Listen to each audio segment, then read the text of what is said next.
One of the most popular things we do around here is Greg Cody on Tuesdays going back in time, romanticizing about a time that wasn't actually better than today, but he sounds like an ancient person, fossilized, mummified, as he reaches back into the past and disguises that smell of must in some sort of mythical romance.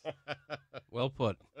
So every week he does this on Tuesdays. He comes in here and he pines for another time, a time when things were a lot worse in every way in the world, but he thinks they were better. So here, without further ado, the Suey category, Best Back in My Day.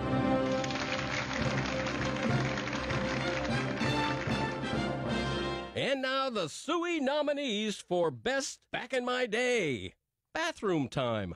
Bathroom time is the globe's one great common denominator, the numbers 1 and 2 sufficient to link the world. Rich and poor share this room. Heads of state and supermodels to hobos, you and me.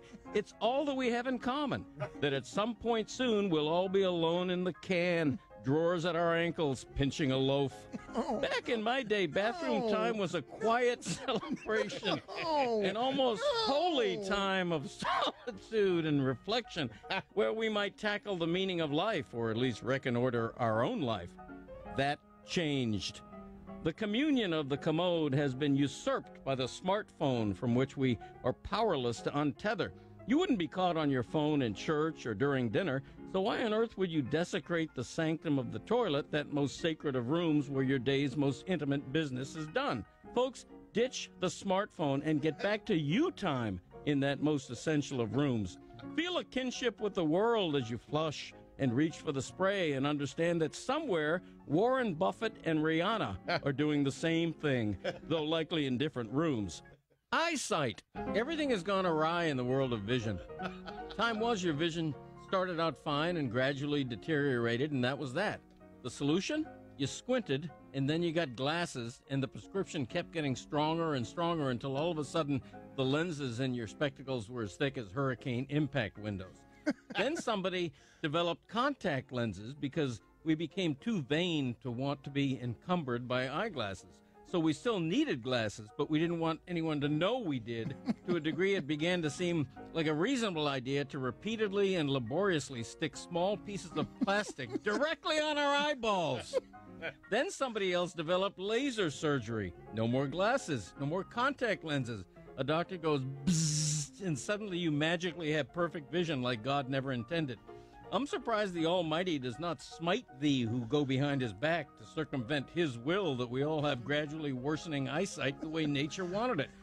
We have become robbed of the simple pleasure of watching a nearsighted person squint, or seeing someone holding a piece of paper closer and farther so they might decipher fine print. Now we all see perfectly, heck, better than 20/20. Soon they'll have super laser surgery that enables us to see around corners or have x-ray vision like Olga Mesmer. Receipts. Now, back in my day, perhaps receipts came in handy because most folks did their own bookkeeping by hand. Remember checkbooks? But now, nobody pays cash anymore. They look at you funny if you write a check, and all of our debit and credit card purchases are documented and available online, and yet the needless paper trail of old-timey receipts continues across America. It's cute. It's quaint. There also is breathtaking variety in receipts. Many are shrinking before our eyes. The receipt at my dry cleaners is smaller than a credit card. But I go into my office supply store and I'm favored with a receipt that is 3 sheets, each nearly a foot long. I have the mother load. While my wife is watching TV tonight, I'll be poring over receipts, immersed. Sure, we could do away with them and maybe not miss them. But the receipt is our friend, noble in its aim, deserving to be folded with a neat, even crease, tucked in our pocket with care, and later unfolded and read top to bottom with the same devotion we'd give an unwrapped gift or a love letter. Open a new eye to what you scorn or ignore. Respect the receipt. Mattresses. And once again, another example of how we have perfected the dubious art of turning something simple into something complicated. Why are we making a science out of sleep, anyway? It ain't that complicated, folks.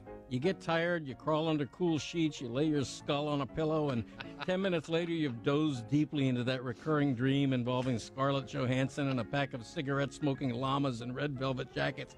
There used to be two kinds of mattresses, soft and firm. Now you walk into any mattress store and it's mind-numbing, brain-beating ordeal of excessive variety.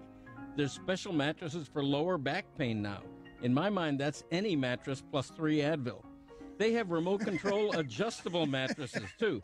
I had one of those once. It accidentally animated during the middle of the night and nearly accordioned me to death. Also had a waterbed once. Ended up spending $600 a year on Dramamine. Gel beds, air beds, pricey feather beds. Hey, how about you just slap a layer of foam over some coils and point me in the right direction? Sleep number mattresses are apparently popular. Why? I'm not a math professor. I don't want a bed that's smarter than me. I just want a big, dumb, soft rectangle that I can collapse onto every night. Memory foam. There's another one. Come on.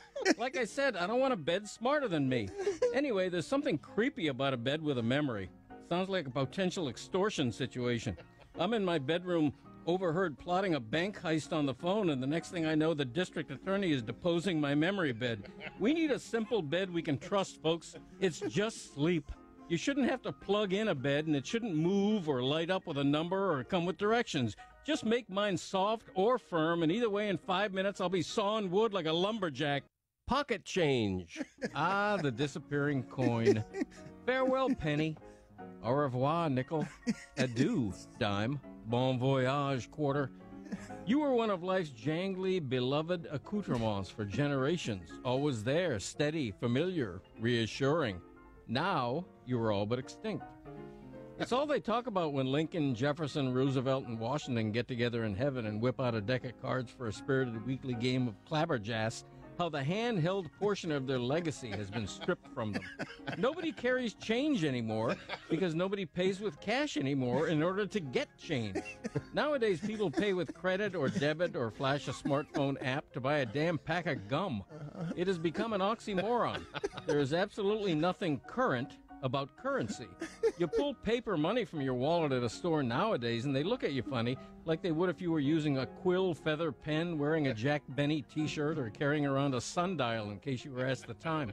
I used to love everything about pocket change. The feel of it, the smell of it. Coins were the original fidget spinner toy.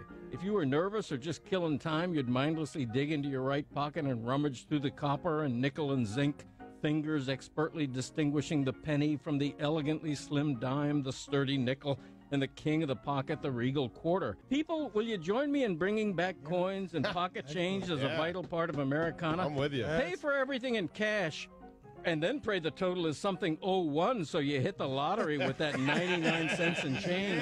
Make it your business to walk around all day like me with a heavy load in your pants. I'm Greg Cody, and that's how it was back in my day. Cookbooks. Oh, no. Whatever happened to them? Rhetorical question. What happened was Google murdered them. You can still find a cookbook, of course, but it's like buying a manual typewriter. They look at you funny. Nowadays, if you want a recipe, you Google beef bourguignon, and a million recipes and videos turn up, and you print one off, and that's that. Me, I prefer to turn to my library of cookbooks, which are alphabetical by genre, Cajun before French, before Italian, before Mexican. Cookbooks are my dog-eared friends, trusted and worn, lending soul to cuisine. But I'll go the cookbook even one better.